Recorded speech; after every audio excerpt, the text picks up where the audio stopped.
Baghdad میں رہتے ہوئے بیت اللہ شریف کی زیارت۔ حضرت شیخ ابو صالح سے منقول ہے، حضرت شیخ ابو مدین مغربی نے مجھے حضور سیدنا غوث اعظم کی خدمت میں بغداد فقر کی تعلیم کے لیے بھیجا۔ آپ نے مجھے 20 دن تک اپنے خلوت خانہ کے دروازے پر بٹھائے رکھا اور 20 روز گزرنے کے بعد مجھے قبلہ رو ہونے کا حکم دیا۔ جب میں قبلہ رو ہو گیا، آپ نے فرمایا، اے ابو صالح اس طرف دیکھو۔ چنانچہ جب میں نے اس جانب دیکھا، آپ نے فرمایا، کیا دیکھ رہے ہو؟ میں نے عرض کیا، بیت اللہ شریف میری نظروں کے سامنے ہے۔ آپ نے مجھے حکم دیا کہ اب مغرب کی سمت دیکھو۔ میں نے اپنا چہرہ مغرب کی جانب کیا تو آپ نے دریافت فرمایا، کیا دیکھ رہے ہو؟ میں نے عرض کیا، میں اپنے مرشد پاک حضرت ابو مدین کو دیکھ رہا ہوں۔ ایک مرتبہ سنان نامی عیسائی پادری نے غوث اعظم کی محفل میں حاضر ہو کر سلام عرض کیا اور حاضرین میں کھڑے ہو کر بیان دیا کہ میں یمن کا رہنے والا ہوں۔ میں نے ارادہ کیا میں اسلام قبول کروں۔ اسی دوران میرے دل پہ یہ خیال پیدا ہوا کہ میں اس دور کی سب سے بڑی شخصیت کے دست مبارک پر کلمہ پڑھوں۔ اس سوچ کے دوران مجھے نیند آ گئی۔ خواب میں مجھے حضرت سیدنا عیسیٰ علیہ السلام کی زیارت نصیب ہوئی۔ آپ نے مجھ سے ارشاد فرمایا کہ تم بغداد شریف چلے جاؤ اور شیخ عبد القادر جیلانی کے دست حق پر اسلام قبول کرو، کیونکہ اس وقت وہ روئے زمین پر تمام لوگوں میں افضل و اعلیٰ ہیں۔ حضرت شیخ عمر الکیمانی رحمۃ اللہ علیہ سے منقول ہے، ایک مرتبہ حضرت سیدنا غوث اعظم کی خدمت میں 13 لوگ دائرہ اسلام میں داخل ہونے کے لیے حاضر ہوئے۔ ان لوگوں نے بیان کیا کہ ہم عرب کے عیسائی ہیں، ہم نے کلمہ پڑھنے کا ارادہ کیا، ابھی سوچ رہے تھے کہ کسی مرد کامل کے دست حق پر کلمہ پڑھیں۔ ہمیں ہاتف غیب سے آواز سنائی دی کہ بغداد جا کر شیخ عبد القادر جیلانی کے دست مبارک پر کلمہ پڑھو۔ حضرت ابو الحسن علی سے منقول ہے، فرماتے ہیں، ایک مرتبہ ایک جماعت کثیر کے ہمراہ حضرت سیدنا غوث اعظم کی زیارت باسعادت کے لیے روانہ ہوا۔ اسی دوران بے شمار لوگ میرے پاس آتے رہے، اپنی مشکلات کے حل کے لیے مجھ سے کہتے رہے، میں حضور سیدنا غوث اعظم سے ان کی سفارش کروں گا۔ حضرت ابو الحسن علی بن ملاعب القواس فرماتے ہیں، رستے میں ایک بد اخلاق لڑکا بھی ہمارے قافلے میں شامل ہو گیا۔ مجھے اس کا علم تھا کہ یہ اکثر و بیشتر ناپاک رہتا ہے اور بول و براز کے بعد استنجا بھی نہیں کرتا۔ حسن اتفاق کے حضور سیدنا غوث اعظم سے بھی رستہ میں ملاقات ہو گئی۔ حضرت ابو الحسن علی فرماتے ہیں، میں نے حضور سیدنا غوث اعظم کی خدمت میں لوگوں کے پیغامات پہنچائے اور پھر مجھ سمیت میرے ساتھ تمام موجودہ لوگوں نے آپ کے ہاتھ مبارک کو ازراہ عقیدت چومنا شروع کر دیا۔ وہ فرماتے ہیں، جب اس بد اخلاق لڑکے نے حضور سیدنا غوث اعظم رحمۃ اللہ علیہ کا ہاتھ مبارک چوما تو بے ہوش ہو کر زمین پر گر پڑا۔ جب اس کو ہوش آیا تو اس کے چہرہ پر داڑھی نمودار ہو چکی تھی اور اس نے آپ کے دست حق پر توبہ کی، پھر اس کا شمار نیکوں میں ہوا۔ حضرت شیخ زین الدین فرماتے ہیں، میں نے حضور سیدنا غوث اعظم سے علم حاصل کیا۔ اللہ عز و جل نے مجھے 1 سال میں اتنا علم دیا کہ دوسروں کو وہ علم 20 سال میں بھی نصیب نہ ہوا ہوگا۔ میں نے آپ سے مصر جانے کی اجازت طلب کی تو آپ نے فرمایا، دمشق پہنچ کر غازیوں کو مصر میں داخل ہونے کے لیے تیار پائے گا تاکہ اس پر قابض ہو جائیں، مگر ان سے کہنا وہ ہرگز کامیاب نہیں ہوں گے، ہاں دوسری مرتبہ وہ ضرور کامیاب ہوں گے۔ حضرت شیخ زین الدین فرماتے ہیں، جب میں دمشق پہنچا میں نے وہی حال پایا۔ آپ نے بیان فرمایا، میں نے ان سے کہا تو وہ نہ رکے۔ جب میں مصر پہنچا میں نے خلیفہ کو ان کو مقابلے کے لیے تیار کیا۔ میں نے خلیفہ سے کہا، گھبراؤ نہیں، تم کامیاب ہو جاؤ گے۔ جب غازی مصر پہنچے تو ان کو شکست ہوئی۔ شیخ زین الدین فرماتے ہیں، خلیفہ نے مجھے اپنا ندیم خاص مقرر کر دیا اور اپنے ہر راز سے مجھے واقفیت دے دی۔ پھر دوسری مرتبہ غازی آئے، انہوں نے مصر پر قبضہ کر لیا۔ مجھے حضور سیدنا غوث اعظم کے قول کے مطابق ہر ایک سے 1.5 لاکھ دینار ملے۔ مجھے مصر میں ہر خاص و عام میں مقبولیت حاصل ہو چکی تھی اور بے شمار لوگ میرے واعظ سے مستفیض ہونے لگے تھے۔ حضرت سیدنا غوث اعظم شیخ عبد القادر جیلانی کی خدمت میں ایک عورت حاضر ہوئی۔ آپ سے دعا کی درخواست کی کہ اس کے ہاں اولاد ہو آپ نے مراقبہ میں جا کر لوح محفوظ کا مشاہدہ کیا تو وہاں لکھا تھا اس عورت کی قسمت میں اولاد نہیں ہے۔ آپ نے اللہ کے حضور اس کے لیے دعا فرمائی۔ غیب سے ندا آئی اس کے ہاں اولاد نہیں، آپ اس کے حق میں دعا جاری رکھیں، یہاں تک کہ غیب سے آپ کو ندا آئی کہ ہم نے آپ کی دعا کی بدولت اس کو 7 لڑکے عطا فرمائے۔ چنانچہ اس عورت کے ہاں یکے بعد دیگرے 7 لڑکوں کی دعا کی پیدائش ہوئی۔ حضرت شیخ ابو الخیر منقول ہے، فرماتے ہیں میں شیخ ابو حسن اور شیخ خلیل بن احمد اور شیخ ابو عبداللہ کی خدمت میں حاضر تھے۔ آپ نے فرمایا تم سب اپنی اپنی حاجات بیان کرو، میں انشاءاللہ تمہاری حاجات پوری کروں گا۔ شیخ ابو سعود نے کہا کہ میں ترک دنیا اختیار کرنا چاہتا ہوں۔ شیخ ابو قائد نے کہا میں مجاہدی کی قوت چاہتا ہوں۔ شیخ ابوالزاد نے کہا کہ میں خوف الہی چاہتا ہوں۔ شیخ فارسی نے کہا اللہ کے ساتھ میرا ایک حال ہے جسے میں کھو بیٹھا میں چاہتا ہوں کہ میرا وہ حال لوٹ آئے۔ شیخ جمیل نے کہا میں حفظ وقت چاہتا ہوں۔ شیخ عمر نے کہا کہ میں علم کی زیادتی چاہتا ہوں۔ حضرت شیخ ابو الخیر محفوظ فرماتے ہیں حضور سیدنا غوث اعظم نے فرمایا انشاءاللہ تم سب کی حاجات جلدی پوری ہوں گی۔ چنانچہ آپ کا قول پورا ہوا اور تمام لوگوں کی حاجات پوری ہوئیں ماں سوائے شیخ خلیل کے، کیونکہ حضرت شیخ خلیل نے قطبیت مانگی تھی جس کا ابھی وقت نہیں آیا تھا۔ حضرت ابو سعود فرماتے ہیں حضرت شیخ حماد دباس کی خدمت میں حاضر ہو کر عرض کیا حضور میں ملک شام کی جانب مال تجارت لے کر جانا چاہتا ہوں اور میرا یہ قافلہ تیار ہے، میرے پاس 700 دینار کا مال ہے۔ حضرت شیخ حماد دباس نے فرمایا اگر تم اس سال سفر کرو گے تو تم سفر میں ہی قتل کر دیے جاؤ گے اور تمہارا تمام مال و اسباب لوٹ لیا جائے گا۔ حضرت حماد باس کی بات سن کر وہ تاجر حضور سیدنا غوث اعظم کی خدمت میں حاضر ہوا اور حضرت حماد باس کی بات بیان کر دی۔ آپ نے فرمایا کہ تم سفر پر جاؤ، میں تمہارا ضامن ہوں۔ آپ کا فرمان سن کر وہ سامان تجارت لے کر شام پہنچا۔ اپنا تمام مال فروخت کرنے کے بعد وہ تاجر اپنے کسی کام سے حلب گیا، وہاں ایک مقام پر اس نے 1000 دینار رکھ دیا اور حلب میں اپنی قیام گاہ پر واپس آ گیا۔ اس نے خواب میں دیکھا عرب بتوؤں نے ایک قافلہ لوٹا ہے، قافلہ کے کئی آدمیوں کو قتل کیا ہے جس میں وہ شامل ہے۔ اس کے بعد وہ بیدار ہوا، گھبرا کر اس جگہ پہنچا جہاں اس نے 1000 دینار رکھے تھے، اس کے دینار وہیں پر رکھے اس کو مل گئے۔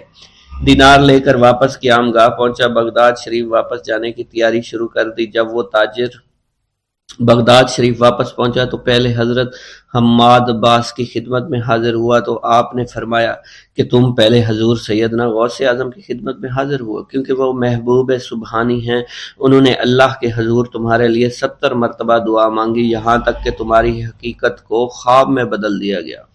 وہ تاجر آپ کی خدمت میں حاضر ہوا اور آپ نے حضرت حماد باس کی بات کی تصدیق کی۔ پیر دستگیر حضور غوث اعظم شیخ عبد القادر جیلانی رحمۃ اللہ علیہ نے اپنی زندگی کا ایک لمبا عرصہ مجاہدات میں گزارا۔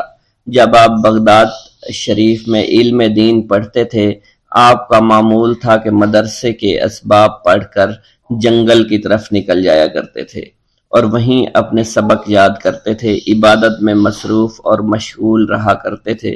اسی زمانے کی بات ہے کہ ایک روز حضور غوث اعظم شیخ عبد القادر جیلانی رحمۃ اللہ علیہ نے کسی غار کے قریب ایک پتھر کو دیکھا، اس پر ایک درود پاک لکھا ہوا تھا اور ساتھ ہی یہ بھی لکھا تھا کہ یہ درود جو پتھر پر لکھا ہے اسے ایک مرتبہ پڑھنے سے 50,000 درود شریف پڑھنے کا ثواب ملتا ہے۔ حضور غوث اعظم رحمۃ اللہ علیہ نے وہ درود شریف لکھ لیا اور اسے پڑھنے لگے۔ بعد میں ایک روز آپ کو خواب میں پیارے آقا مکی مدنی محمد مصطفیٰ صلی اللہ علیہ وآلہ وسلم کی زیارت ہوئی۔ آپ نے آخری نبی رسول ہاشمی صلی اللہ علیہ وسلم سے اس درود شریف کے متعلق پوچھا کہ کیا یہ وہی درود شریف ہے جس کے پڑھنے سے 50,000 درود شریف پڑھنے کا ثواب ملتا ہے؟ سرکار عالی وقار مکی مدنی تاجدار مدینہ صلی اللہ علیہ وآلہ وسلم نے فرمایا اس درود شریف کے پڑھنے سے 50,000 کا نہیں بلکہ 70,000 درود شریف کا ثواب ملتا ہے۔ سبحان اللہ۔ اللہ پاک کے اپنے محبوب کی امت پر کرم نوازیاں دیکھی کہ جو بندہ ایک بار درود شریف پڑھے، روایت کے مطابق اسے 10 نیکیاں ملتی ہیں، 10 گناہ معاف ہوتے ہیں اور 10 درجات ہی بلند کیے جاتے ہیں۔ یہی کرم نوازی کتنی عظیم ہے کہ ایک مرتبہ درود شریف پڑھنے سے اتنا ثواب ملے۔ اس پر مزید کرم بالائے کرم کہ ایسے درود شریف بھی ہیں جنہیں صرف ایک مرتبہ پڑھنے سے صرف ایک درود شریف کا ثواب نہیں بلکہ کئی ہزار درود شریف کا ثواب ملتا ہے۔ حضور غوث پاک شیخ عبد القادر جیلانی نے پتھر پر لکھا ہوا جو درود شریف آپ پیارے آقا مکی مدنی محمد صلی اللہ علیہ وسلم نے خواب میں تشریف لا کر بتایا کہ اسے ایک مرتبہ پڑھنے کے 70,000 درود شریف کا ثواب ملتا ہے۔ سبحان اللہ، کاش ہم ان کرم نوازیوں کی قدر کو جان پائیں۔ ہمارے پیر غوث پاک رحمت اللہ علیہ فرماتے ہیں، اے محمد، اللہ پاک کا شکر ادا کیا کرو، پہلی امتیں جتنا عمل کرتی تھی اللہ پاک ان کی نسبت تم سے تھوڑے عمل پر ہی راضی ہو جاتا ہے۔ مزید فرماتے ہیں کہ مسجد کو لازمی پکڑو اور نبی رحمت صلی اللہ علیہ وآلہ وسلم پر کثرت سے درود شریف پڑھا کرو۔ اللہ پاک ہمیں کثرت سے درود شریف پڑھنے کی توفیق عطا فرمائے۔ یہ درود شریف قادری حضرات اپنے مریدوں کو روزانہ 511 مرتبہ یا 111 مرتبہ پڑھنے کی تلقین کیا کرتے ہیں۔ یہ درود شریف رحمت خداوندی کا خزانہ ہے، لہٰذا جو شخص اس درود شریف کو روزانہ 111 مرتبہ تاحیات پڑھتا رہے گا وہ رحمت خداوندی سے مالا مال ہو جائے گا، اور جو شخص روزانہ اس درود پاک کو کم از کم ایک بار ضرور پڑھیں اس سے ہزاروں نعمتیں حاصل ہوں گی۔ نمبر 1، رزق میں برکت ہوگی، تمام کام آسمان سے ہو جائیں گے، رضا کے وقت کلمہ نصیب ہوگا، موت کے وقت جان کنی کی سختی سے محفوظ رہے گا، قبر میں وسعت ہوگی، کسی کی محتاجی نہیں رہے گی، مخلوق خدا اس سے محبت کریں گے۔ ناظرین کرام، اس سے معلوم ہوا کہ اس درود پاک اور اس سے برکت حاصل کرنے کے لیے اسے روزانہ ہمیں پڑھنا چاہیے۔ اس کے علاوہ رسول اکرم صلی اللہ علیہ وسلم کے قرب اور اس کی زیارت کے لیے بھی یہ درود شریف بہت مؤثر ہے۔ مگر آپ اگر رزق کی کمی کا شکار ہیں، پریشانی اور مشکلات میں گھرے ہوئے ہیں تو اس درود کو اپنا معمول بنا لیجئے۔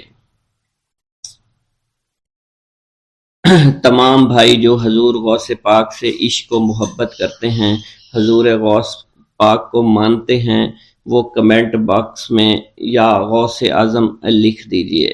اللہ ہمارے رزق، مال و جان اور عزت میں برکت عطا فرمائے اور ہماری مغفرت عطا فرمائے۔ بسم اللہ الرحمن الرحیم۔ منقول ہے کہ حضور سیدنا غوث اعظم کے زمانہ میں ایک مقرب کی ولایت سلب کر لی گئی۔ سب چھوٹے بڑے اس کو حقارت کی نگاہ سے دیکھنے لگے۔ اس نے 360 اولیاء اللہ سے التجا کی کہ وہ اس کے حق میں دعا فرمائیں، لیکن اس کا نام لوح محفوظ پر اشتیاق کی فہرست میں لکھ دیا گیا۔ ان اولیاء اللہ نے اس کو بتایا کہ تم کامیاب نہیں ہوں گے۔ اس کے چہرے کا رنگ سیاہ پڑ گیا۔ اس شخص نے حضور سیدنا غوث اعظم شیخ عبد القادر جیلانی کی خدمت میں حاضر ہو کر دعا کی درخواست کی۔ آپ نے فرمایا، تم اللہ عز و جل کی بارگاہ میں مردود ہو گئے ہو، مگر میں تمہیں اللہ کے اذن میں مقبول بنا سکتا ہوں۔ پھر حضور سیدنا غوث اعظم نے اس کے لیے بارگاہ الہی میں دعا فرمائی تو غیب سے ندا آئی، کیا تمہیں معلوم ہے کہ تم سے پہلے بھی 360 اولیاء اللہ اس کے لیے سفارش کر چکے ہیں، لیکن اس کا نام لوح محفوظ پر اشتیاق کی فہرست میں لکھا جا چکا ہے۔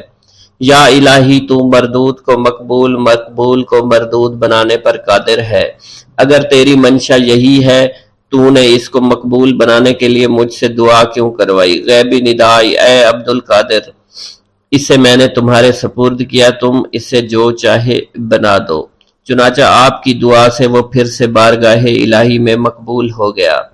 حضرت شیخ ابو صالح سے منقول ہے، حضرت شیخ ابو مدین مغربی نے مجھے حضور سیدنا غوث اعظم شیخ عبد القادر جیلانی کی خدمت میں بغداد فقر کی تعلیم کے لیے بھیجا۔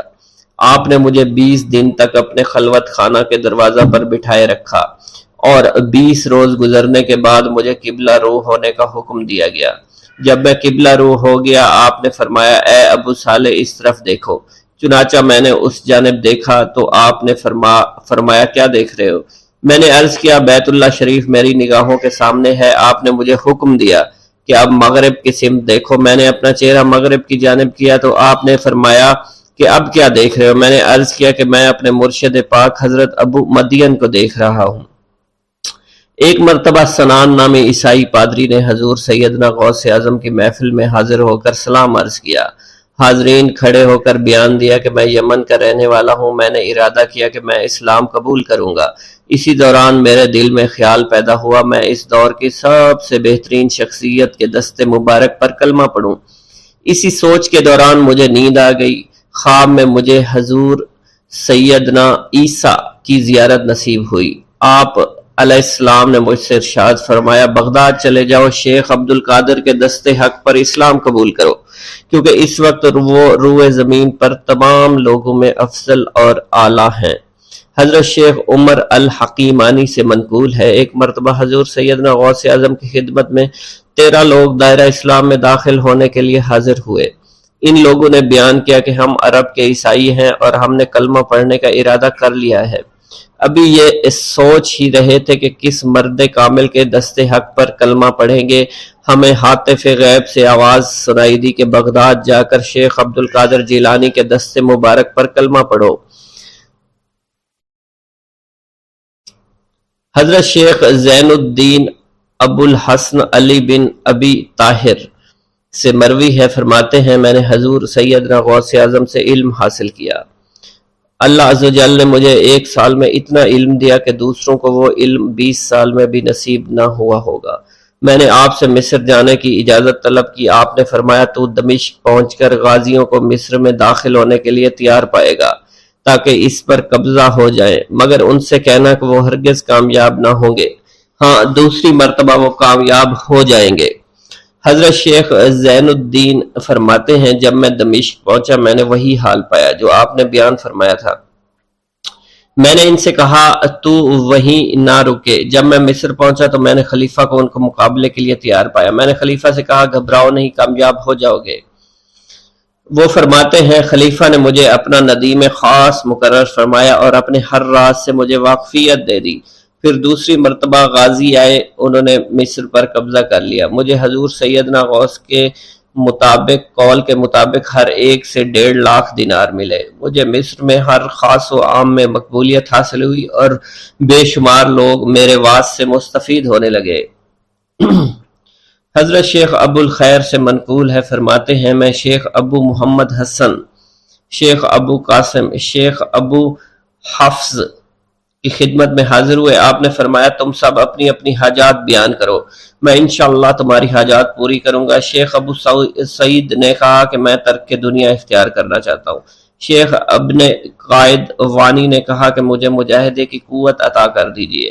شیخ بزاز نے کہا خوف الہی چاہتا ہوں۔ شیخ فارسی نے کہا اللہ کے ساتھ میرا ایک حال ہے جسے میں کھو بیٹھا ہوں، چاہتا ہوں میرا وہ حال لوٹ آئے۔ شیخ جمیل نے کہا میں حفظ کرنا چاہتا ہوں۔ شیخ عمر نے کہا میں علم کی زیادتی چاہتا ہوں۔ شیخ خلیل نے کہا میں چاہتا ہوں مجھے موت نہ آئے، یہاں تک کہ مجھے مقام قطبیت پر فائز کیا جائے۔ شیخ ابو البرکات نے کہا کہ میں محبت الہی میں استغراق چاہتا ہوں۔ شیخ ابو عبداللہ نے کہا کہ میں نائب وزیر بننا چاہتا ہوں۔ شیخ ابو مفتوح نے کہا کہ میں خلیفہ کے گھر کا استاد بننا چاہتا ہوں۔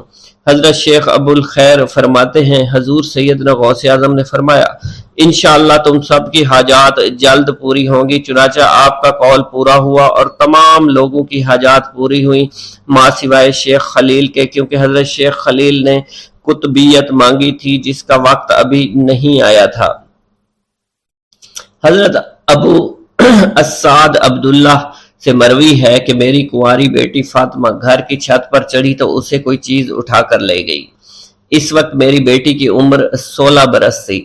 میں حضور سیدنا غوث اعظم شیخ عبد القادر جیلانی کی خدمت میں حاضر ہوا اور سارا ماجرا ان کے گوش گزار کر دیا۔ آپ نے فرمایا تم آج رات کو کرخ کے ویرانے میں جاؤ اور تل خمس 5واں ٹیلا کے پاس جا کر بیٹھ جاؤ اور اپنے ارد گرد دائرہ کھینچ لو۔ دائرہ کھینچتے وقت بسم اللہ علی نیت عبد القادر کے الفاظ پڑھنا۔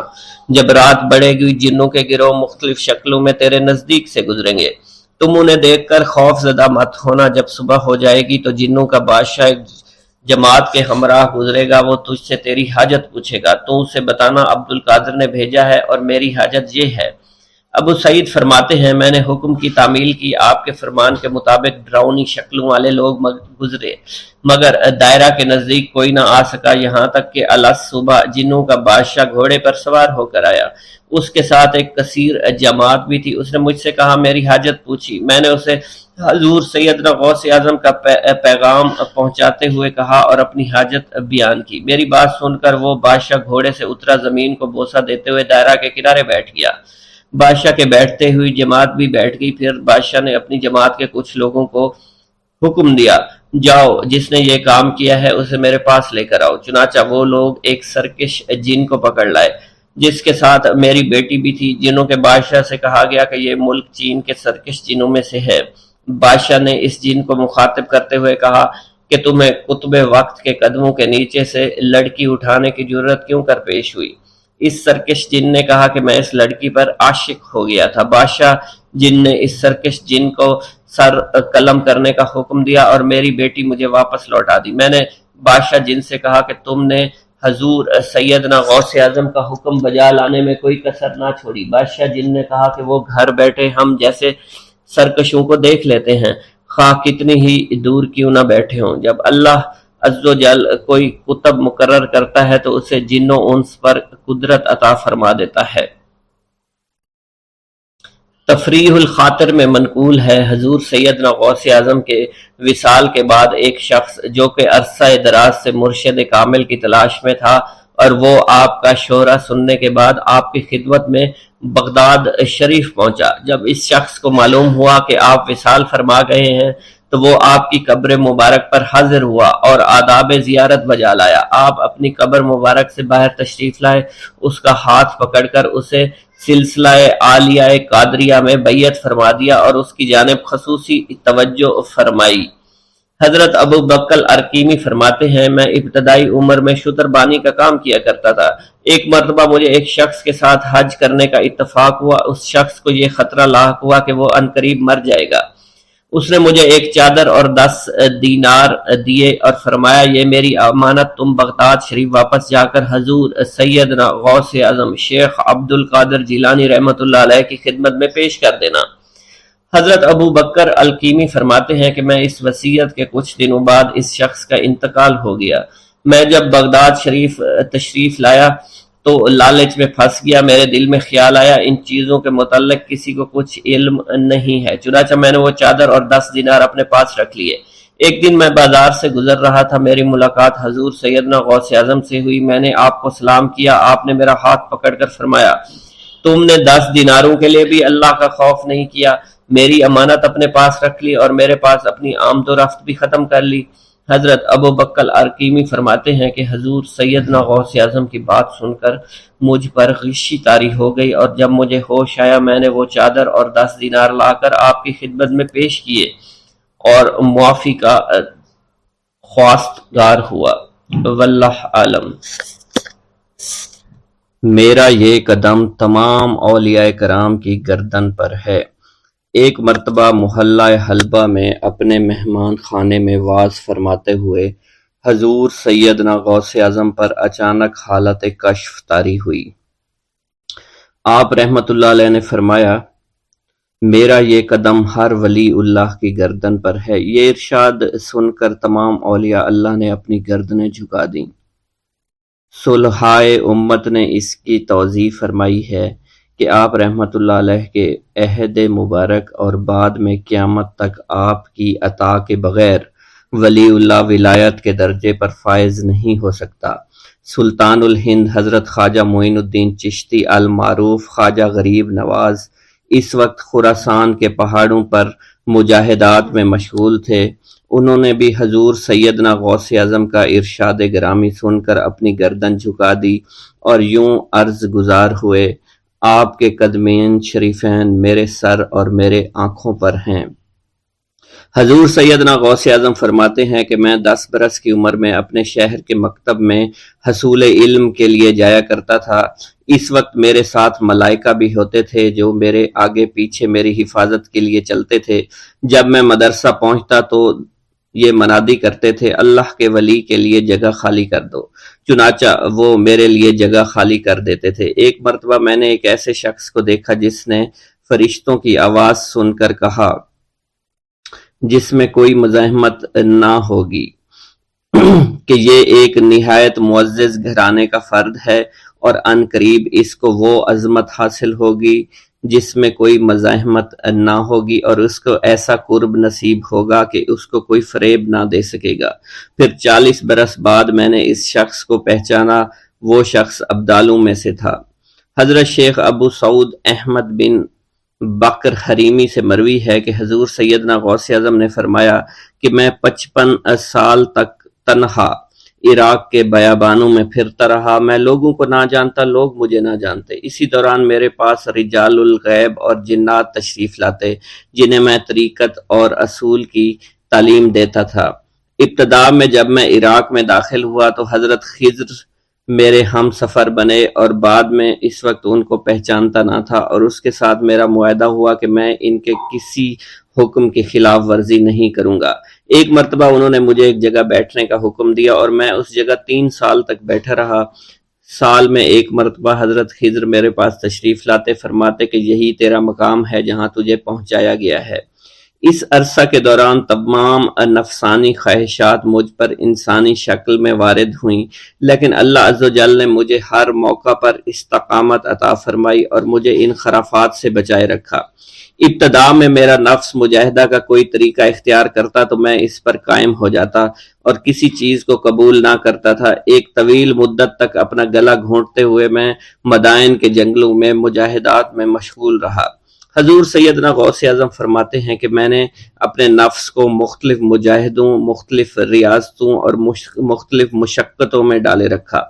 1 سال تک میں گری ہوئی چیزیں اٹھا کر کھاتا رہا، دوسرے سال پانی پر گزارا کیا، اور تیسرے سال نہ میں نے کچھ کھایا، نہ پیا اور نہ ہی سویا۔ ایک مرتبہ شدید سردی کی وجہ سے میں ایوان کسریٰ کے کھنڈرات میں سویا تو رات بھر میں 40 مرتبہ طبیعت خراب ہوئی۔ حضور سیدنا غوث اعظم فرماتے ہیں ہر سال ایک بزرگ آتے اور وہ مجھے جبہ دے کر چلے جاتے۔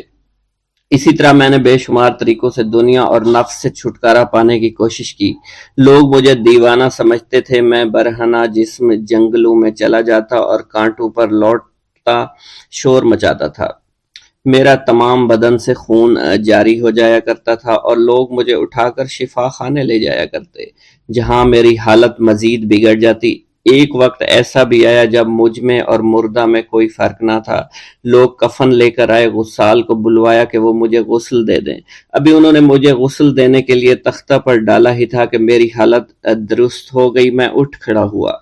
طریقت کی ان پرخطر راہوں میں نہ تو میں کبھی خوف زدہ ہوا اور نہ کبھی میرا نفس مجھ پر غلبہ پا سکا، اور نہ ہی دنیا کی آرائش مجھے حیران کر سکی۔ حضور سیدنا غوث اعظم فرماتے ہیں شیطان نے میرے گرد بے شمار جال بچھائے۔ جب میں نے اس سے کہا کہ یہ کیا ہے تو اس نے کہا یہ دنیاوی چیزیں ہیں اور میں ان جالوں سے تم جیسوں کو شکار کرتا ہوں۔ میں نے 1 سال تک شیطان کا مقابلہ کیا، اس کے بچھائے ہوئے تمام جالوں کو ختم کر دیا۔ اس کے بعد میرے سینے کو کھول دیا گیا اور مجھ پر بے شمار خلائق ظاہر ہوئے۔ حضور سیدنا غوث اعظم فرماتے ہیں میں نے دریافت کیا کہ یہ علائق کیسے ہیں؟ جواب ملا کہ یہ خلق کے اسباب ہیں جو تم سے ملے ہوئے ہیں۔ میں سال بھر ان کی جانب متوجہ رہا، یہاں تک کہ وہ مجھ سے جدا ہو گئے۔ جب مجھ پر میرا باطن ظاہر کیا گیا تو میں نے اپنے قلب کو بہت سے علائق سے ملوث پایا۔ میں نے دریافت کیا کہ یہ علائق کیا ہیں؟ جواب ملا یہ تمہارے ارادے، تمہارے اختیارات ہیں۔ چنانچہ 1 سال تک ان کی جانب متوجہ رہا کہ وہ مجھ سے دور ہو گئے۔ میرا قلب ان تمام غلاظتوں سے نجات پا گیا۔ پھر مجھ پر میرے نفس کو ظاہر کیا گیا، میں نے اس کا مشاہدہ کیا، مجھے معلوم ہوا اس کے ساتھ کچھ امراض اور بھی ہیں اور نفس کی خواہشات زندہ ہیں، نفس کا شیطان سرکش ہے۔ چنانچہ میں نے سال بھر پھر توجہ دلائی اور میرے نفس کے تمام امراض سرے سے ہی ختم ہو گئے، اور اس کے شیطان نے کلمہ پڑھ لیا، اور پھر میرے تمام امور اللہ کے لیے ہو گئے اور میں اپنی ہستی سے باہر نکل آیا۔ حضور سیدنا غوث اعظم فرماتے ہیں، پھر میں توکل کے دروازے پر آیا تاکہ میرا مقصد پورا ہو، لیکن جب میں نے توکل کے دروازے پر پہنچا تو بے شمار لوگ موجود تھے۔ میں اس ہجوم کو چیرتا ہوا آگے بڑھا اور شکر کے دروازے پر پہنچ گیا، یہاں پر بھی لوگوں کا جمع غفیر موجود تھا، اسے بھی چیرتا ہوا آگے بڑھا اور مشاہدہ کے دروازے پر پہنچ گیا، اور یہاں پر موجود ہجوم کو چیرتا ہوا اندر داخل ہوا، حتیٰ کہ سب سے آخر میں مجھے فقر کے دروازے پر لایا گیا۔ فقر کا دروازہ خالی تھا۔ جب اس دروازہ میں داخل ہوا تو دیکھا جن جن چیزوں کو میں نے ترک کیا تھا وہ سب یہاں موجود تھیں۔ یہاں مجھے ایک بہت بڑے روحانی خزانے کی فتوحات سے نوازا گیا اور میرے لیے تمام دنیا کے خزانے کھول دیے گئے۔ مجھے روحانی عزت، دائمی فنا اور خالص آزادی عطا فرمائی گئی۔ میری تمام چیزیں جو میری ہستی اور میری صفات سب معدوم ہو گئیں اور میری ہستی کی جگہ کسی اور نے لے لی۔ حضرت شیخ ابو سعید مخزومی نے حضور سیدنا غوث اعظم کو خرقہ خلافت سے نوازا اور فرمایا، اے عبد القادر، یہ وہ خرقہ ہے جو حضور نبی کریم صلی اللہ علیہ وسلم نے حضرت سیدنا علی المرتضیٰ کو عطا فرمایا، اور حضرت سیدنا علی المرتضیٰ نے یہ خرقہ حضرت خواجہ حسن بصری کو عطا فرمایا تھا، جس سے ہوتا ہوا یہ خرقہ مجھ تک پہنچا، اور یہ تمہاری امانت تھی جو میں نے تم تک آج پہنچا دی ہے۔ حضور سیدنا غوث اعظم نے جب خرقہ مبارک کو زیب تن کیا تو آپ پر بے شمار انوار و تجلیات کی بارش ہونا شروع ہو گئی۔ حضور سیدنا غوث اعظم نے حضرت شیخ ابو سعید مخزومی کے مدرسہ میں تدریسی فرائض سر انجام دینا شروع کر دیے۔ آپ کے لیے فی الحال تدریسی مصروفیات کے علاوہ کوئی کام نہ تھا۔ آپ کی شبانہ روز کی محنت سے آپ کے نام کا شعرہ کچھ ہی دنوں میں سارے بغداد میں پھیل گیا۔ طلبہ دور دراز کے علاقوں سے علم کے حصول کے لیے آنے لگے۔ طلبہ کی تعداد جب مزید بڑھنا شروع ہو گئی تو ارد گرد کے کئی مکانات کو خرید کر مدرسہ میں داخل کر لیا گیا۔ کتب سیر میں منقول ہے کہ 528 ہجری میں آپ مدرسہ نظامیہ کی وسیع عمارت تعمیر فرما چکے تھے۔ اس مدرسہ کی تعمیر میں آپ نے بحیثیت مزدور بھی حصہ لیا تھا۔ حضرت شیخ ابو الخشاب سے مروی ہے کہ میں جوانی میں جب علم نحو پڑھ رہا تھا تو لوگوں نے مجھے حضور سیدنا غوث اعظم کے پاس جانے کا مشورہ دیا، اور اس کی وجہ سے مجھے بھی اشتیاق ہوا کہ میں آپ کا واز سنوں۔ ایک مرتبہ کچھ لوگوں کے ہمراہ آپ کی مجلس میں دوستوں کے ہمراہ حاضر ہوا۔ آپ نے میری جانب توجہ کرتے ہوئے فرمایا، ہماری صحبت اختیار کر لو۔ چنانچہ میں نے آپ کے فرمان کے مطابق آپ کی صحبت کو اختیار کر لیا۔ آپ نے مجھے علم نحو کے علاوہ علوم عقلیہ اور تقلد حاصل کیے جس سے مجھے کوئی واقفیت پہلے نہیں تھی۔ 1 سال کے عرصہ میں آپ کی نظر کرم سے میں نے وہ علوم حاصل کر لیے جو گزشتہ اتنی عمر گزارنے کے باوجود بھی مجھے حاصل نہیں ہوئے تھے۔ منقول ہے حضرت شیخ بقا بن بطو، شیخ علی بن ہیتی اور شیخ کیلوی جب حضور سیدنا غوث اعظم کے مدرسہ میں آتے تو جھاڑو دیا کرتے تھے اور چھڑکاؤ کرتے تھے، لیکن آپ کی اجازت کے بغیر کبھی اندر داخل نہ ہوتے تھے۔ اجازت ملنے کے بعد آپ حضرات اندر داخل ہوتے اور اجازت ملنے پر ہی بیٹھتے تھے۔ آپ سے امان طلب کرتے اور امان مل جانے کے بعد مؤدب ہو کر بیٹھ جاتے۔ جس وقت آپ کہیں جانے کا ارادہ کرتے تو یہ حضرات سواری کے ہمراہ چلتے۔ آپ انہیں اس فعل سے منع فرمایا کرتے تھے اور کہتے تھے کہ ہمیں آپ کے ذریعے قرب الہی حاصل ہوا ہے۔ حضرت شیخ محمد قائل الادنیٰ سے مروی ہے کہ ایک مرتبہ حضور سیدنا غوث اعظم سے دریافت کیا گیا کہ آپ کی بزرگی اور عظمت کا راز کیا ہے۔ آپ نے فرمایا کہ میں کبھی جھوٹ نہیں بولتا اور کبھی کسی سے کذب بیانی نہیں کرتا۔ ایک گاؤں کے بارے میں کہا جاتا تھا کہ جہاں قدرت کی بے پناہ نعمتیں تھیں، اللہ پاک نے وہاں کے لوگوں کو مالا مال کیا ہوا تھا۔ ایسی نعمتیں کہ جن نعمتوں کو دیکھ کر انسان اکثر مغرور ہو جایا کرتے ہیں، مگر وہاں پر کچھ مسلمان تھے، اور سب سے بڑی اور بری بات یہ تھی کہ وہاں کے تمام لوگ کافر تھے۔ وہ کفار اپنی دولت پر بہت فخر کیا کرتے تھے کیونکہ ان میں ہر ایک انسان بہت دولت مند تھا۔ ہر ایک کے پاس بے بہا پیسے تھے، کسی کو پیسوں کی کمی نہیں تھی۔ وہاں کے سردار کی ایک اکلوتی بیٹی تھی جس کو سردار بے پناہ پیار کرتا تھا۔ اس سردار کی بیٹی بے پناہ مغرور، ظالم، گھمنڈی تھی۔ وہاں پر غریب لوگ صرف مسلمان ہی تھے، تمام کافر ایک دوسرے کی مدد کیا کرتے تھے، لیکن مسلمانوں کی مدد کرنے والا وہاں پر کوئی نہ تھا۔ وہاں پر انہیں کوئی دیکھنے والا نہ تھا۔ سردار کی بیٹی کو کالے جادو میں خوب مہارت حاصل تھی، اور وہ جادو کی وجہ سے وہاں پر رہنے والے غریبوں پر بہت ظلم کیا کرتی تھی۔ تمام مسلمان اس سے بے حد پریشان تھے، اور وہ لوگوں کو غلام بناتی اور مزدور بناتی تھی۔ اگر ان میں کوئی اس کی بات نہ مانتا تو اس کو قیدی بنا کر اپنے اشاروں پر نچایا کرتی تھی۔ اس بستی میں چونکہ اکا دکا مسلمان تھے جن کا کوئی پرسان حال نہیں تھا، کوئی بھی ان کو بچانے والا نہیں تھا۔ جب وہ سردار کی بیٹی کے ظلم حد سے بڑھ گئے تو مسلمانوں میں سے ایک بوڑھے شخص نے اللہ کے حضور گڑ گڑا کر دعائیں کی، اے اللہ، ہمارے چند نسلیں جو یہاں پر بچی ہوئی ہیں، ان نسلوں کو تو بچا لے۔ یہ سردار کی بیٹی جس نے ہمارا جینا دشوار کر رکھا ہے، یہاں کوئی بھی انسان ہمارا حال نہیں پوچھتا، اور نہ ہی ہمارے پاس مال و دولت ہے، اور نہ ہی ہمارے پاس جسمانی طاقت بچی ہے۔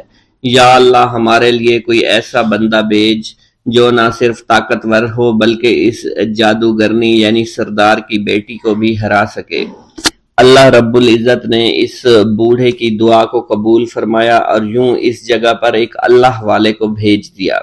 اور وہ اللہ والے ایسے ہی بستی میں داخل نہیں ہوئے، بلکہ ایک دن کچھ عجیب واقعہ ہوا۔ ان کافروں کا سردار جنگل میں سیر سپاٹے کرتے ہوئے نکلا تھا، بڑی شان سے چلتا ہوا وہ سفر کر رہا تھا۔ اچانک ایک زہریلا سانپ اس کے سامنے آیا۔ اس زہریلے سانپ نے بادشاہ کو ڈس لیا، اور وہ بے ہوش ہو کر زمین پر گر پڑا اور تڑپنے لگا۔ اس کے جو ساتھی تھے انہوں نے جب اپنے سردار کو یوں تڑپتا ہوا دیکھا اور سردار کی غیر حالت دیکھی تو کہ جسے ایک زہریلے سانپ نے کاٹ لیا ہے، تو وہ فوراً اسے اٹھا کر گھر لے آئے تاکہ اسے بچانے کے لیے کچھ کیا جا سکے۔ اس لڑکی نے اپنے باپ کی جب یہ حالت دیکھی تو اپنے آس پاس کے بڑے بڑے حکیموں کو بلایا، لیکن عجیب بات یہ تھی کہ لاکھ کوشش کے باوجود زہر نکالنے میں سارے ناکام ہو رہے تھے، اور زہر تیزی کے ساتھ اس کے جسم میں پھیلتا چلا جا رہا تھا۔ لیکن اسی وقت وہاں ایک درویش کی آمد ہوئی، ایک اللہ والے آئے، ان اللہ پاک نے اس مقصد کے تحت وہاں بھیجا تھا۔ اس اللہ کے ولی نے سردار کے گھر پر پہنچ کر دروازے کو کھٹکھٹایا۔ نوکروں نے پوچھا کون ہو، کس سے ملنا ہے؟ اس نے کہا میں نے سنا ہے کہ یہاں کے سردار کو سانپ نے ڈس لیا ہے۔ نوکر کہنے لگے کہ تمہیں کیسے پتا چلا کہ یہاں کے سردار کو سانپ نے ڈس لیا ہے؟ تم تو ہمیں اجنبی لگتے ہو، ہم نے تمہیں آج تک یہاں نہیں دیکھا ہے۔ اس نے کہا میں مسافر ہوں، اور مجھے خبر ملی ہے کہ یہاں کے سردار کو ایک زہریلے سانپ نے ڈس لیا ہے، اور کوئی بھی اس کا علاج نہیں کر پا رہا۔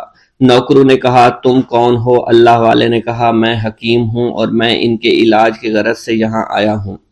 وہ نوکر اللہ والے کی حالت دیکھ کر ہنسنے لگے، کیونکہ آپ نے پھٹے پرانے کپڑے پہن رکھے تھے اور دیکھنے سے بہت غریب معلوم ہوتے تھے۔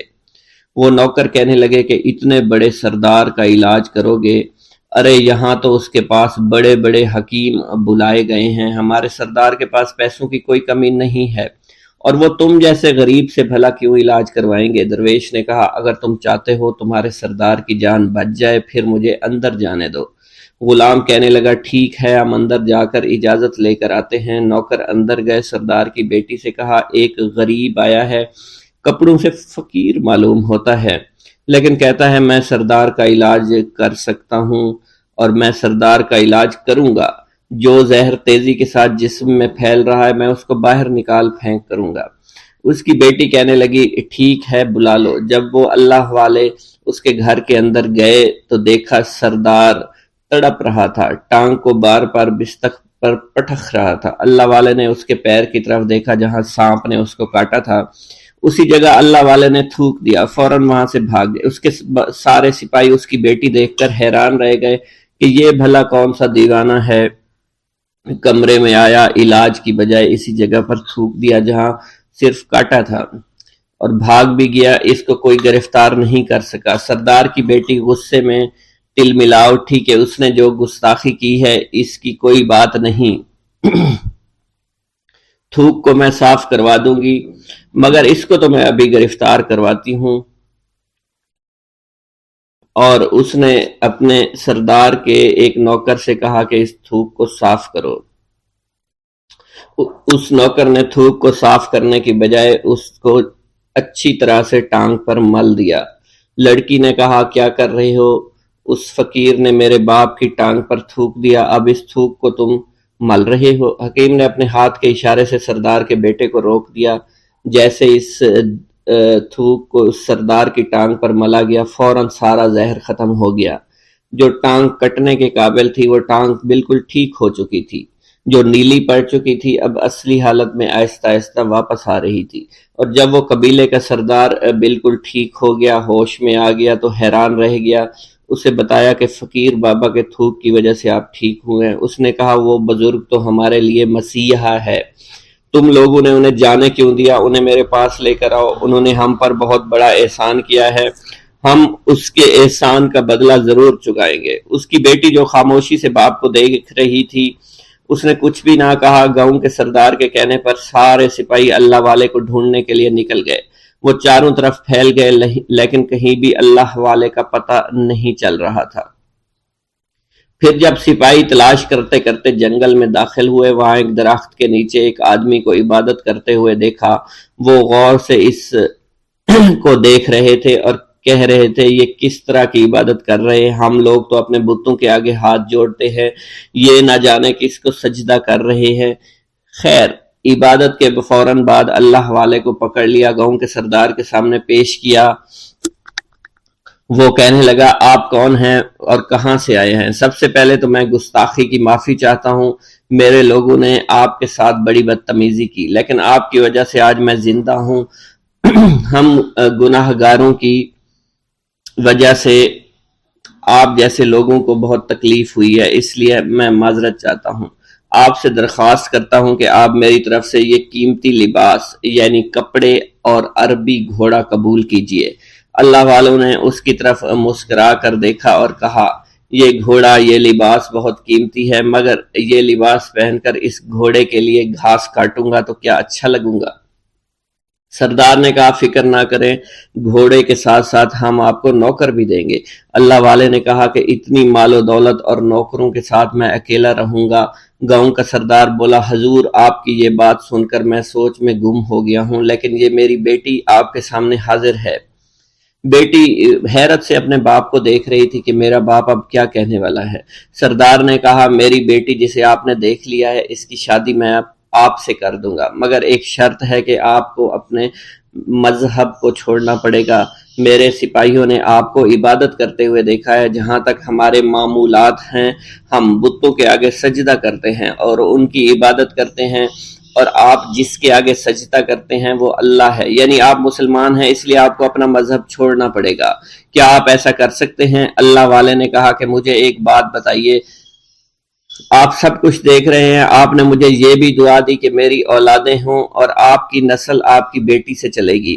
مجھے ایک بات بتائیں، اگر ان بچوں میں سے کسی بچے کو خدا نہ خواستہ کچھ ہو گیا تو کس کو رونا پڑے گا؟ سردار نے جواب دیا اگر خدا نہ خواستہ کچھ ایسا ہوا تو رونا مجھ کو ہی پڑے گا۔ اللہ والا نے مسکرا کر کہا اگر یہ سارا مال لے کر مجھے رونا ہی پڑا تو آپ اپنا گھوڑا، اپنی دولت، اپنی بیٹی، ہر چیز اپنے پاس رکھ لو۔ میں خوش ہوں، میں مسلمان ہوں، میں ٹھیک ہوں۔ اگر یہ تمام چیزیں لے کر مجھے اپنا محلہ چھوڑنا پڑے تو میں اپنی جان دے کر بھی اپنے مذہب کو نہیں چھوڑوں گا۔ جس طرح آپ نے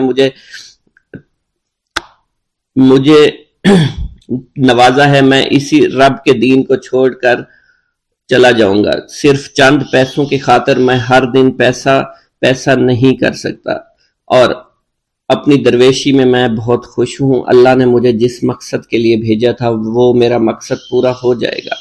گاؤں کے سردار نے پوچھا یہ کہہ کر وہ اللہ والے جانے لگے تو سردار نے درویش کو رک جانے کا کہا اور کہنے لگے میں نے مال دے کر تمہیں آزمایا اور تمہیں پرکھا، لیکن تم اپنے مذہب کو چھوڑنے پر راضی نہیں ہو۔ اگر تم یہی سب کرنے آئے تھے تمہیں اس بات کا ڈر نہیں؟ کیا تم نہیں جانتے ہم کتنے طاقتور ہیں اور میری بیٹی اپنے عمل میں اتنی ماہر ہے کہ تمہیں یہاں کھڑے کھڑے ابھی جنگلی جانور بنا سکتی ہے۔ اللہ والے نے کہا کہ اس نے جنگلی جانور کمزور لوگوں کو بنایا ہوگا، یہ مجھے جانور بنا کر تو دکھائے۔ اس سے پہلے کہ گاؤں کا سردار اپنی بیٹی سے کچھ کہتا کہ اس پر وار کرو، اللہ والے نے جادوگرنی پر ایسی پھونک ماری کہ وہ اسی وقت ایک بہت بڑی چھپکلی بن گئی۔ وہ کچھ بھی نہیں کر پا رہی تھی، وہ چھپکلی اتنی بڑی تھی کہ وہاں پر جتنے بھی انسان کھڑے تھے ان سب میں سب سے زیادہ اونچا اس کا قد تھا۔ وہ چھپکلی اللہ والے کے پاس آئی، اپنا زہر اس پر اگلنا چاہتی تھی کہ اسی وقت اس نے اس کے منہ پر تھوک دیا۔ تھوکنے کی دیر تھی، وہ چھپکلی جلنے لگی اور جس سے گرمی کی وجہ سے اس کا چہرہ پگھل رہا تھا، اس کا چہرہ جل کر کالا ہو چکا تھا۔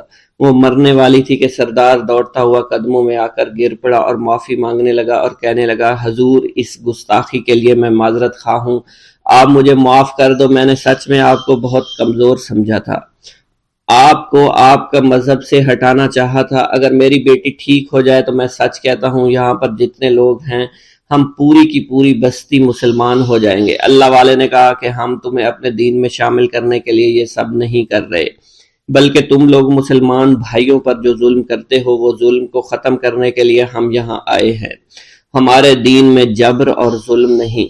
اگر تمہارے بیٹی سے انسان بن کر سدھر جاتی ہے تو اس کو اس کی اصلی حالت میں لانے کے لیے میں خود کو اللہ کی بارگاہ میں پیش کروں گا اور دعا کروں گا۔ سردار کہنے لگا کہ ہاں میری بیٹی اصلی حالت میں اگر آ جائے تو پھر ہم کسی پر ظلم و ستم نہیں کریں گے، اور میں دل سے اپنی بیٹی کے لیے معافی چاہتا ہوں۔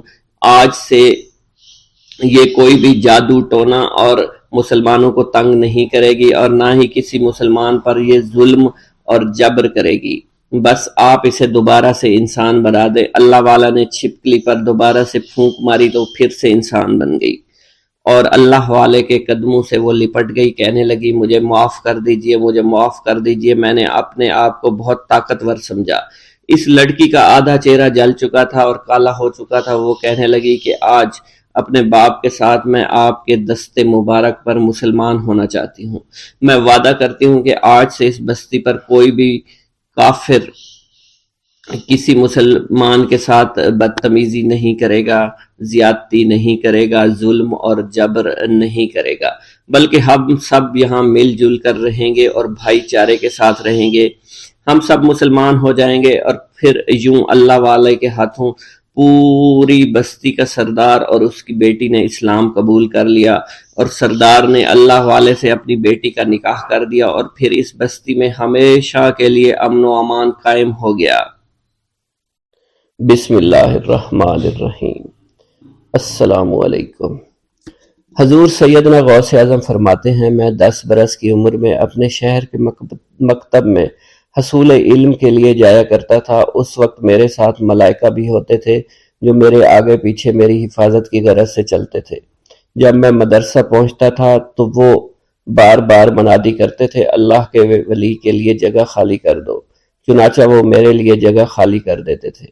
ایک مرتبہ میں نے ایک ایسے شخص کو دیکھا جس نے فرشتوں کی آواز سن کر کہا کہ یہ نہایت معزز گھرانے کا فرد ہے اور عن قریب اس کو وہ عظمت اور بزرگی حاصل ہوگی جس میں کوئی مزاحمت نہ ہوگی، اس کو ایسا قرب نصیب ہوگا کہ اس کو کوئی فریب نہ دے سکے گا۔ پھر 40 برس بعد میں نے اس شخص کو پہچانا، وہ شخص ابدالوں میں سے تھا۔ حضرت شیخ ابو سعود احمد بن ابی بکر سے مروی ہے، حضور سیدنا غوث اعظم نے فرمایا، میں 25 سال تک تنہا عراق کے بیابانوں میں پھرتا رہا۔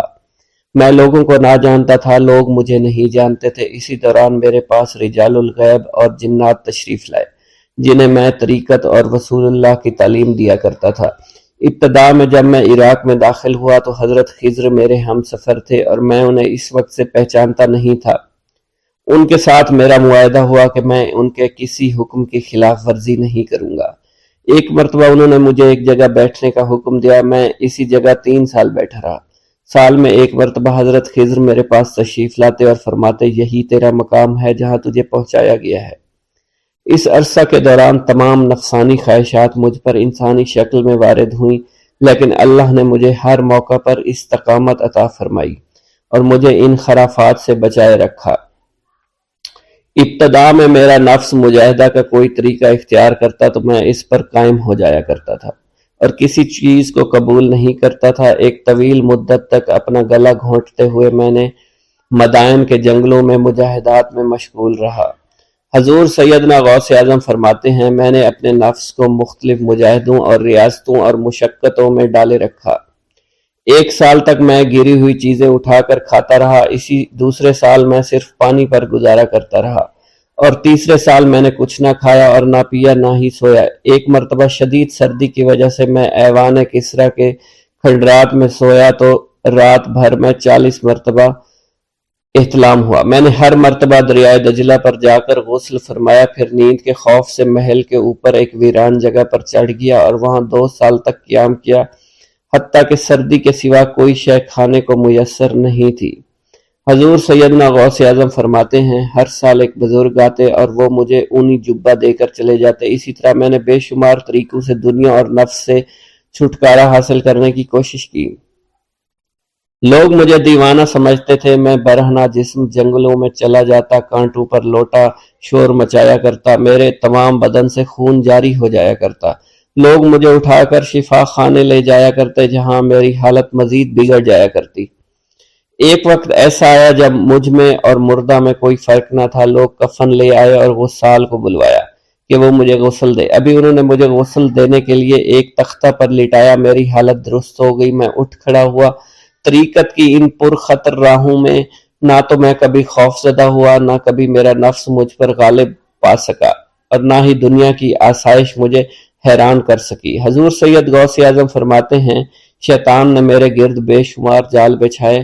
جب میں نے ان سے کہا یہ کیا ہے، اس نے کہا یہ دنیاوی آلائشیں ہیں، اور میں ان جالوں میں سے تم لوگوں کا شکار کیا کرتا ہوں۔ میں نے 1 سال تک شیطان کا مقابلہ کیا، اس کے بچھائے ہوئے تمام جالوں کو ختم کیا۔ اس کے بعد میرے سینے کو کھول دیا گیا اور مجھ پر بے شمار خلائق ظاہر ہوئے۔ حضور سیدنا غوث اعظم فرماتے ہیں، میں نے دریافت کیا کہ یہ اللہ ایک کیسے ہے؟ جواب ملا، یہ خلق کے اسباب ہیں جو تم سے ملے ہوئے ہیں۔ میں سال بھر ان کی جانب متوجہ رہا، یہاں تک کہ وہ مجھ سے جدا ہو گئے۔ جب مجھ پر باطن ظاہر ہوا تو میں اپنے قلب کو بہت سے علائق سے ملوث پایا۔ میں نے دریافت کیا یہ علائق کیا ہیں؟ جواب ملا، یہ تمہارے ارادے، تمہارے اختیارات ہیں۔ چنانچہ 1 سال تک ان کی جانب متوجہ رہا، یہاں تک کہ وہ سب علائق مجھ سے دور ہو گئے اور میرا قلب ان غلاظتوں سے نجات پا گیا۔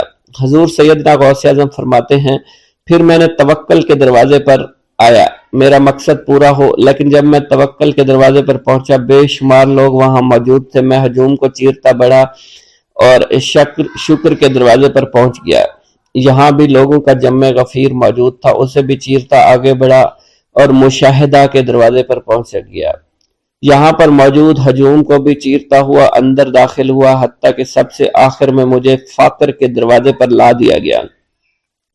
فقر کا دروازہ خالی تھا۔ جب میں اس دروازے میں داخل ہوا تو دیکھا جن جن چیزوں کو میں نے ترک کیا تھا وہ سب یہاں موجود تھی۔ یہاں مجھے ایک بہت بڑے روحانی خزانے کی فتوحات سے نوازا گیا، میرے لیے تمام دنیا کے خزانے کھول دیے گئے، مجھے روحانی عزت، دائمی غنا اور خالص آزادی عطا فرمائی گئی۔ میری تمام چیزیں جو میری ہستی اور میری صفات سب معدوم ہو گئی تھی، وہ میری ہستی کی جگہ کسی اور نے لے لی تھی۔